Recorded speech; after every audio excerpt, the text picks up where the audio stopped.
Et là, je vois la croix. Et en fait, tu vois, les biais cognitifs, mon premier réflexe, c'est de me dire oh, bah, c'est marrant, ils ont changé. Maintenant, quand c'est négatif, on a une croix. Du coup, tu as ressorti la notice? J'ai ressorti la notice que j'avais pas faite depuis je sais pas, une vingtaine d'années. Et j'étais là, genre, ah ouais, je suis bien enceinte. Hello, bienvenue. Aujourd'hui, c'est Ça se dit pas, mais, et on est avec Marlène Schiappa. Bonjour Marlène. Bonjour. Alors toi, tu es écrivaine, femme politique, tu as été ministre, tu as été maman, bien sûr. Absolument. C'est aussi pour ça que tu es avec Parole de maman.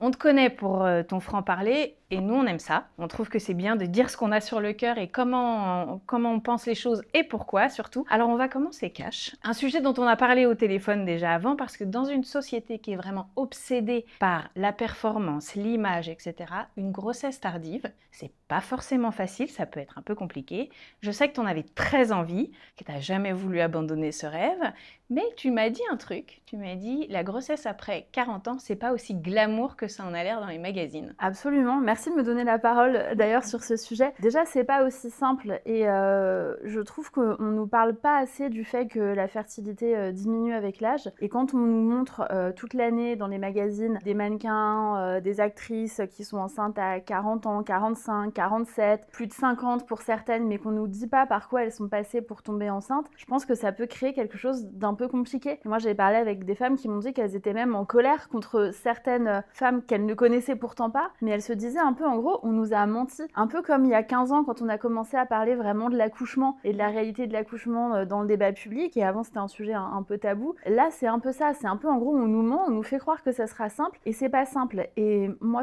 j'aime bien quand on dit la vérité, j'aime bien quand on est un peu sans filtre, quand on est cash, et je trouve que certaines gagneraient à dire à quel point parfois ce sont des parcours du combattant, à quel point certaines ont dû avoir recours à des d'ovocytes, à des PMA, ont attendu longtemps pour tomber enceinte, et tout ça, on nous le dit pas. Et on nous dit pas que la grossesse, elle est un peu plus surveillée, un peu plus médicalisée. Moi, j'ai été enceinte, ma grande fille a 18 ans, donc je peux faire la comparaison 18 ans avant, 18 ans après. Et c'est vrai que quand on a passé 40 ans, il y a des spécificités. Donc toi, du coup, tu as eu plus de rendez-vous, plus de tout, quoi. Déjà, j'ai mis plus longtemps. Déjà, à la base, les médecins m'ont dit non, mais ce sera pas possible. En fait, voilà, vous avez 40 ans passés, votre compagnon 50 quasiment, et donc ça ne marchera pas. Scientifiquement, il faut faire le deuil. On a vu plusieurs médecins qui étaient tous très, très sympas, très professionnels, très gentils et qui faisaient leur travail, mais qui nous ont tous dit, en fait, on nous a parlé d'adoption, on nous a parlé d'aller en Espagne, faire des procédures médicalisées, enfin, en gros, on nous a vraiment dit qu'il fallait passer à autre chose. Et d'ailleurs, c'est quand on s'est dit, bon, bah, en fait, ça marchera pas, on va passer à autre chose. Moi, j'ai commencé à faire du sport de façon intensive, avoir un coach sportif, on a acheté une petite maison de campagne complètement à refaire, pas du tout adaptée pour des enfants en bas âge, avec pas de chambre, etc.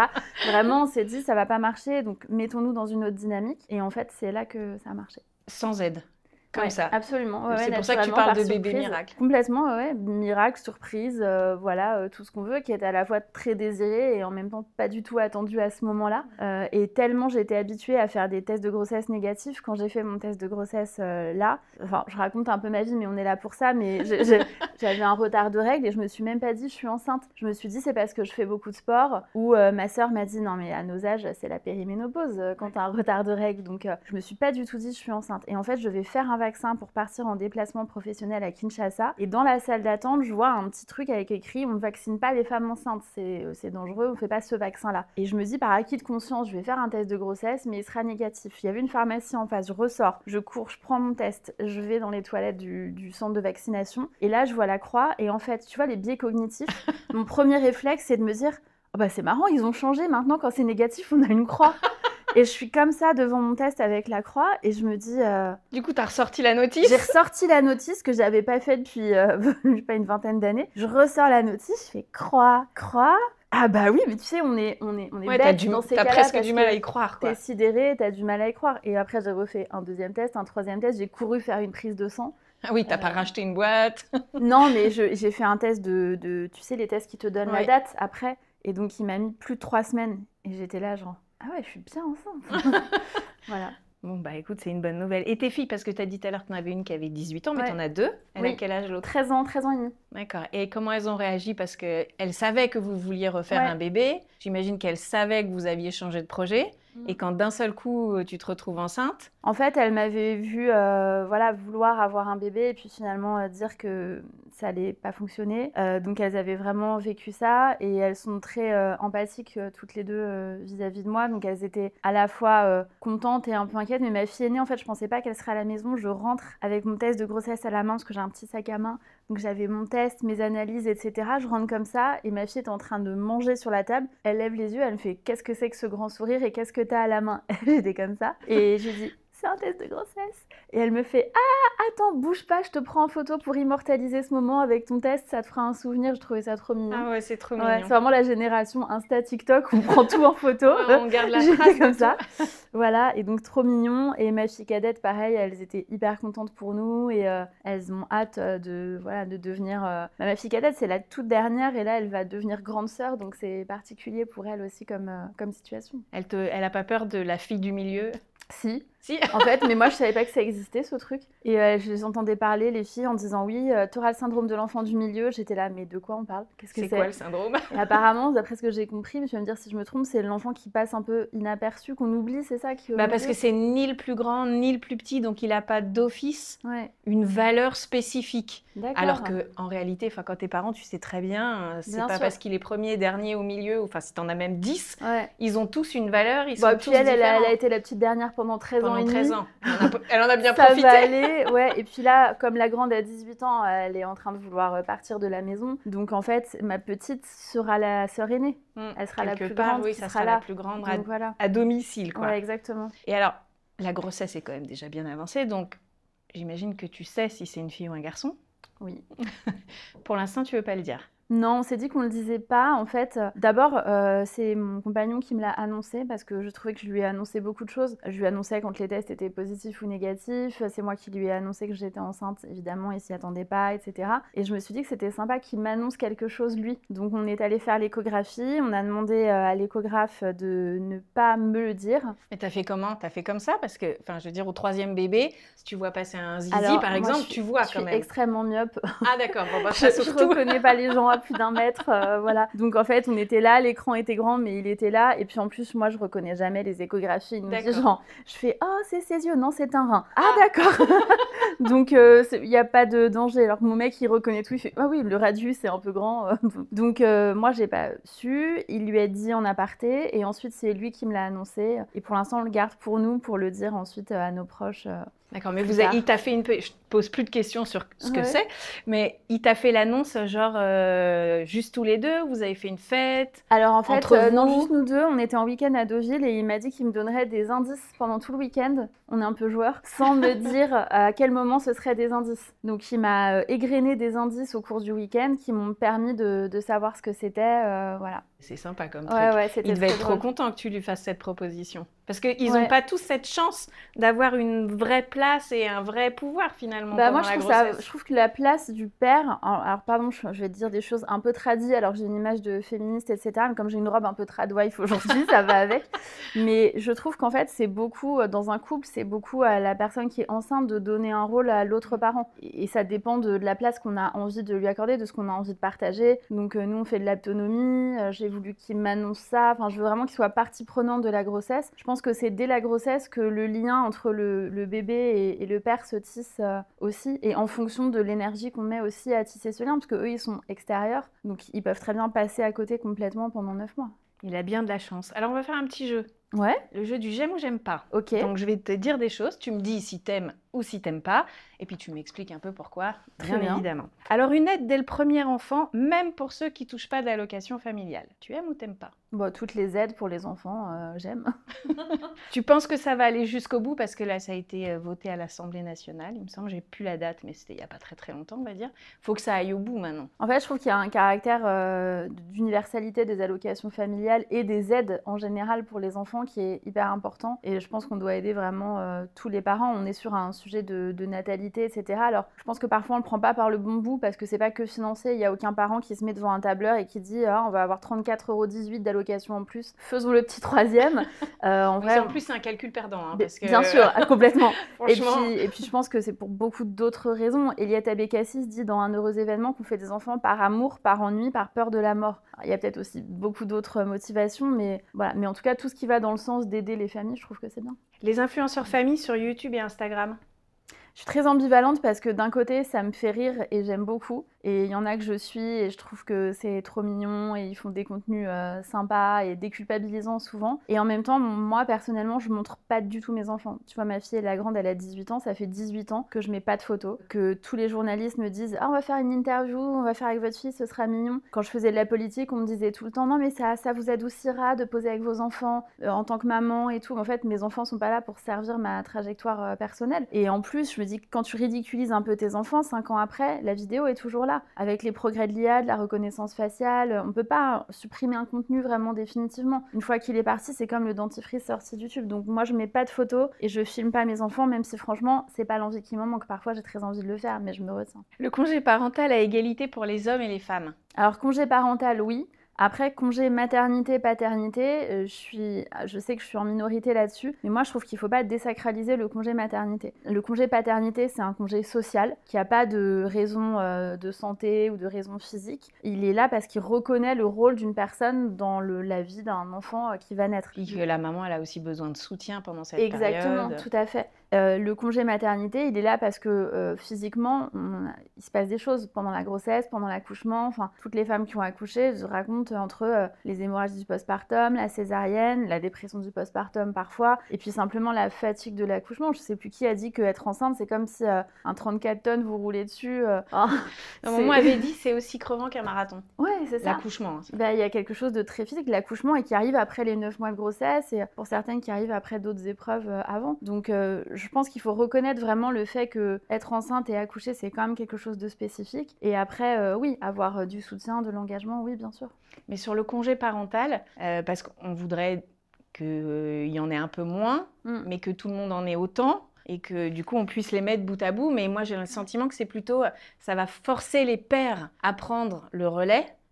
Sauf qu'en réalité, si la maman, elle voulait, elle avait l'ambition de prendre un long, elle en perd finalement. Et ça, c'est une réforme qui avait été commencée en 2014 sous François Hollande et qui n'avait pas marché. La réforme visait à dire, à la base, il y avait un long congé parental, indifféremment du parent, et ensuite elle visait à dire que la fin doit être prise par l'autre parent, sinon elle est perdue. En France, j'avais fait une étude, je présidais Maman Travail, l'association pendant une dizaine d'années avant d'être au gouvernement, j'avais fait une étude là-dessus. En France, les couples préfèrent perdre la fin plutôt que le père le prenne, parce qu'il y a quelque chose de sociétal. Et en fait, on a beaucoup parlé, donc je disais, j'ai présidé Maman Travail, donc moi j'ai beaucoup parlé du plafond de mère, j'ai écrit le premier livre sur le plafond de mère en France, etc. Mais il y a encore un combat à mener pour les pères. Moi, je vois encore des pères qui peuvent pas s'absenter quand leur enfant est malade, parce qu'on leur dit « Ah bon, mais alors pourquoi ta femme peut pas le faire ?» C'est des choses qu'on entend encore. Ça dépend des milieux, ça dépend des générations, mais ça existe encore, ça. En fait, ce qu'il faut bien entendre dans ce que tu dis, et je suis assez d'accord avec toi, c'est soit le père, soit la mère. C'est ensemble. Ouais, exactement. C'est vraiment, ça change tout, quoi. Et puis créer les conditions pour que ce soit possible. Il suffit pas de mettre une obligation. Il faut aussi créer les conditions partout pour que ce soit acceptable dans la trajectoire d'un homme. Il y a une personne, pardon, je suis pas plus longue, mais une sociologue, je crois, qui a fait une intervention à l'Assemblée nationale que j'ai trouvée hyper intéressante, qui disait en fait, on a fait croire aux hommes que leur travail était plus important que leurs enfants. Et c'est vrai. T'as encore cette image un peu du pourvoyeur de revenus, du chef de famille qui existe, pas partout, mais encore dans certains milieux. Non, mais moi, je travaille. Exactement. Et qui fait que c'est quelque chose de plus difficile à s'arrêter, ce qui est absolument pas normal. Les séries Netflix? Ah pour. T'adores. Ouais, c'est quoi ta série préférée? Ma série il y en a plein, préférée, ouais, il y en a trop. J'aimais beaucoup Game of Thrones. Là, j'ai pris le surabonnement du surabonnement Amazon pour regarder la suite de Sex and the City. D'accord. Et en fait, je regarde épisode après épisode en me disant « Oh, c'est vraiment nul, c'était vraiment mieux avant ». Et je regarde quand même. Par nostalgie, en fait. Ouais, voilà, tu retrouves une vieille copine, en fait, qui a changé et tu n'aimes pas trop la manière dont elle a changé, mais tu la revois quand même. Voilà. Bon, et la baisse de la natalité en France? Bah, là encore une fois, je pense qu'il ne faut pas blâmer les gens qui n'ont pas envie d'avoir d'enfants. D'abord, c'est quelque chose de tellement personnel et je trouve que c'est courageux aussi de se dire qu'on ne se sent pas en mesure d'élever des enfants et qu'on s'est posé cette question. Mais moi, bon, j'ai 42 ans et c'est une question que je me suis jamais posée. Mon père est corse, ma mère est italienne. Jamais je me suis demandé si j'avais envie d'avoir des enfants, c'était une évidence. Je faisais des listes de prénoms à partir de l'âge de 8-9 ans avec ma sœur. J'ai été maman très tôt, ma sœur aussi. Donc c'est quelque chose qui est un peu éloigné de mon mode de pensée. Mais je pense qu'il faut apporter des vraies réponses et des vraies solutions à l'inquiétude de l'avenir. On est dans un monde où il y a des tensions géopolitiques, des menaces de guerre tous les matins, des dérèglements climatiques, des catastrophes, des polarisations, une société de plus en plus violente. Je comprends tout à fait que tout ça ne donne pas envie d'avoir des enfants immédiatement. Alors, tu nous as parlé de Maman Travail, que je connais très bien, puisque dans Parole de Maman, on avait eu un hors-série. Absolument. Maman Travail, donc je m'en souviens très très bien. Ça, t'as fait ça pendant, c'était quoi, il y a 15 ans? Alors, je l'ai lancé en 2006-2007 et j'ai fait ça jusqu'à ce que je rentre au gouvernement. Donc toi, tu as tenté avec cette association de concilier maternité et ambition professionnelle. Moi, j'ai le sentiment que c'est encore un acte militant. Hein. Ouais. Est-ce que tu dirais qu'on a suffisamment progressé depuis 15 ans, on va dire? Oui, parce qu'il y a quand même des choses qui n'existaient pas à cette époque-là. Tu vois, on parlait du congé paternité, je l'ai fait allonger avec d'autres quand j'étais au gouvernement. J'ai ouvert le congé maternité aux indépendantes, aux agricultrices, qui n'existaient pas sous cette forme à ce moment-là. On a ouvert la PMA pour toutes les femmes. Donc oui, il y a eu des avancées. Il y a maintenant beaucoup de politiques RSE qui n'existaient pas. Il y a 18 ans, nous, on allait avec notre petit bâton de pèlerin, notamment avec Leslie qui avait fondé Parole de Maman, on allait voir les entreprises et on leur disait par exemple, où est votre salle d'allaitement? Si vous avez plus de 1500 salariés, dans le code du travail, vous devez avoir une salle d'allaitement. Et ils nous envoyaient promener. Et aujourd'hui, c'est plus du tout le cas. Aujourd'hui, c'est devenu un enjeu d'affichage des entreprises que de dire qu'ils prennent en compte la parentalité. Quand je suis arrivée au ministère de l'égalité femmes-hommes, j'ai créé un bureau des enfants inspiré des expériences allemandes du Kinder Bureau. Dans tout lieu où on travaille, il y a un bureau avec une salle de jeu aménagée pour les enfants. Quand tu as une grève, une nounou malade, quelque chose, la canicule. La canicule. Parce que nous, dans nos bureaux, on a la climatisation qu'ils n'ont pas forcément dans leurs écoles. Ça pourrait régler un tas de problèmes. Carrément. Et ça facilite un peu les choses. Donc les gens qui travaillaient là étaient contents de venir avec leurs enfants. Donc ça a évolué. Et en même temps, tu parlais des influenceuses, mais quand je vois des influenceuses, maman, lancer des débats sur peut-on concilier ambition et maternité, je me dis, nous, on faisait les mêmes débats il y a 18 ans. Donc en fait, ça veut dire que non, il y a quand même quelque chose qui n'est pas allé jusqu'au bout. Moi, je viens de sortir un livre qui s'appelle Nos si petites ambitions, justement sur l'ambition des femmes et la manière dont on s'autorise à être ambitieuse. Et c'est vrai que la maternité vient percuter l'ambition et la carrière des femmes comme un frein. Et c'est pour ça que j'ai appelé ça le plafond de verre. Et il y a quoi qui te choque encore vraiment aujourd'hui dans cette dualité? Je dirais que ça existe encore, le fait que quand une femme est enceinte, on considère qu'elle devient un peu invisible dans le monde professionnel. C'est comme si d'un coup, tu avais une cape d'invisibilité. Au moment où tu annonces « j'attends un bébé », félicitations, et le truc d'après, c'est tu disparais, on ne te voit plus, on te met plus dans des discussions importantes, on ne t'appelle plus pour des projets, on considère que tu es un peu de côté. Voilà, on est content pour toi, mais un peu loin. Et parfois de façon bienveillante, en disant c'est pour toi, c'est pour que tu te reposes, etc. Mais en fait, je n'ai pas demandé à me reposer. Ouais, il faut écouter les mamans et les futures mamans. Donc tu t'es toujours engagée pour les familles, tu es connue pour avoir été secrétaire d'État à l'égalité entre les... Je ne peux pas tout dire, je suis désolée, mais à l'égalité entre les hommes et les femmes, ministre déléguée à la citoyenneté. En tous les cas, tu as toujours porté des combats concrets dont on a un peu parlé. On n'a pas parlé de ça, par contre, la violence, la lutte contre les violences conjugales, le congé paternité renforcé, l'accès à la PMA, tout ça, c'est des choses dont tu nous as parlé. Quel est selon toi le chantier prioritaire, là en 2025? Sur l'égalité femmes-hommes, ça reste le harcèlement de rue. J'ai fait la première loi du monde contre le harcèlement de rue, mais elle n'est pas encore assez appliquée. Sur les familles, de façon générale, moi, je parlerais des modes d'accueil. C'est encore extrêmement compliqué et c'est encore à deux vitesses. Donc il y a des choses sur lesquelles on a progressé. Moi j'avais commandé par exemple un rapport sur les violences gynécologiques et obstétricales et à l'époque ça avait fait un tollé en 2017, donc il y a 8 ans, parce que beaucoup de gynécos disaient ça sous-entend qu'on est violent, etc.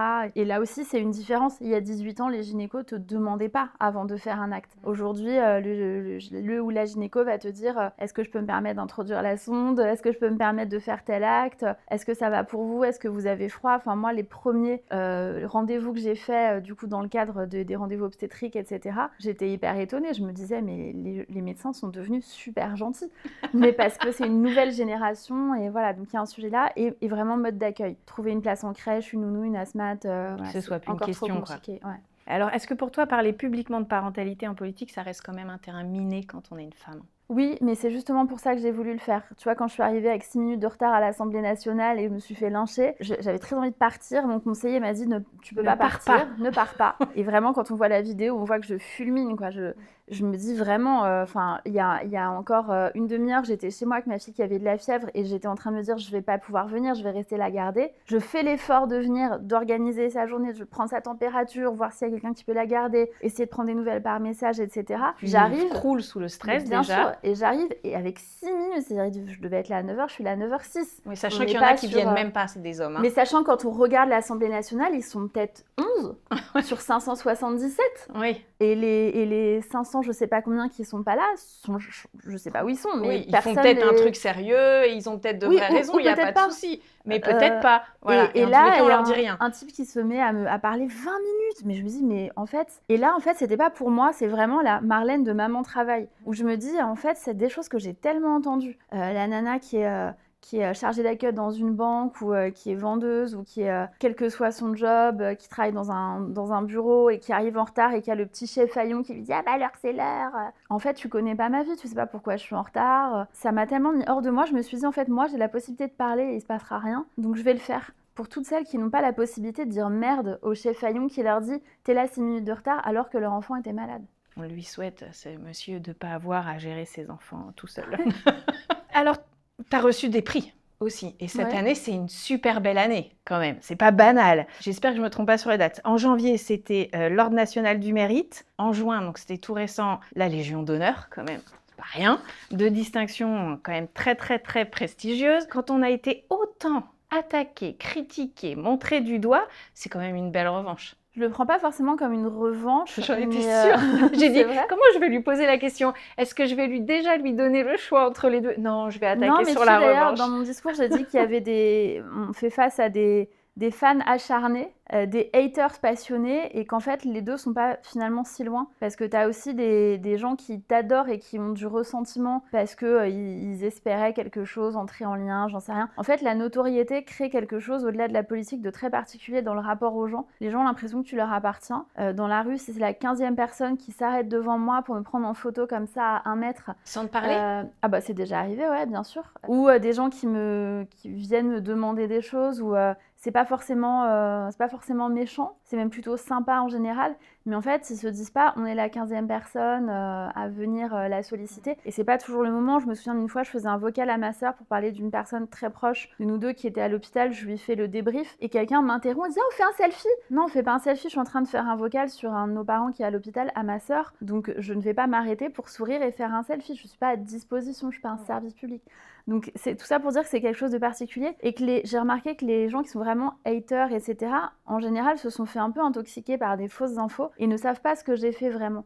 Ils croient les fake news et les fausses attaques et les diffamations qu'on a créées sur mon compte, qui sont parfois très farfelues et ubuesques, mais ils les croient quand même, et ils savent pas que j'ai fait la première loi sur le harcèlement de rue. La Légion d'honneur, je l'ai pas eu parce que j'étais sympa avec le président de la République, je l'ai eu parce que j'ai présidé une asso pendant 10 ans, j'étais bénévole dans plein d'organisations de droits des femmes, j'ai porté 12 lois, j'ai porté des dizaines de politiques publiques, j'ai recréé une ONG là pour soutenir la réussite des femmes. Voilà, c'est pour ces actions-là qui sont parfois pas connues parce qu'on est dans un système médiatique où on vous met en avant des choses qui font ricaner ou qui vous attaquent, même quand c'est faux, plus que la réalité de ce que vous avez fait. C'est une vraie reconnaissance d'un travail parfois malheureusement invisible du coup. Absolument, et puis la Légion d'honneur, il y a un comité, moi j'ai proposé des gens qui ont été refusés à de nombreuses reprises. Le président de la République vous propose, ensuite il y a un comité qui se réunit, qui vérifie, il y a des documents, une étude de dossier, des prises de référence, c'est un process long, on la distribue pas comme ça. Et que ce soit une femme avec un poste aussi spécial, c'était important pour toi ? Oui, en fait, c'est important pour moi que ce soit le président de la République qui me la remette sur son quota personnel. J'étais très touchée de ça. Et j'ai souhaité que ce soit Yael Braun-Pivet, la présidente de l'Assemblée nationale, qui me la décerne, parce que première femme de l'Assemblée nationale. Et moi, j'étais dans la commission d'investiture qui l'a investie. Donc je trouvais ça, je considère avoir été un petit battement d'aile de papillon dans son parcours, amenant à ce fait historique qu'on est pour la première fois en 2025, depuis quelques années, une femme à ce poste-là. En tous les cas, bravo pour tous tes combats. Merci aussi parce que tu fais avancer un petit peu ce qu'on vit au quotidien, chacun et chacune. Parce qu'en se battant pour les femmes, on se bat aussi pour les hommes, ça faut pas oublier de le dire. Et j'imagine qu'il y en a qui doivent se battre aussi avec toi. Et ça fait du bien parce que moi je pense qu'il n'y a pas mieux qu'un homme pour défendre les femmes. quand même. Ça me semble plus neutre dans le sens où il va pas y avoir quelqu'un qui va dire oui mais toi, on les attaque moins sans raison et méchamment, je trouve. En tous les cas, merci Marlène d'avoir répondu à mes questions sur ta vie personnelle. Avec plaisir. Et politique quand même un petit peu, mais surtout d'avoir, comme tu sais si bien le faire, dit la vérité, rien que la vérité, et oser dire tout ce qui se dit pas et qui concerne nos foyers. Avec plaisir, merci de m'avoir invitée. Merci Marlène.